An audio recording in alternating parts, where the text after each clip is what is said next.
வேலனுக்கு ஒண்ணுமே புரியல. என்னது என்னோட பங்கு கேக்குது அப்படின்னு சொல்லிட்டு இவரும் அது ஒண்ணும் பண்ணல.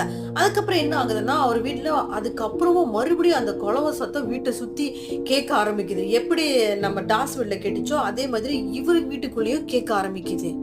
அதுக்கப்புறம் இவரு முழிச்சுட்டு, "என்னடா இது இப்படி கொலவ சத்தம்லாம் கேட்குது?" அப்படின்னு சொல்லி இவரு நெனச்சுக்கிட்டு பார்க்குறாரு.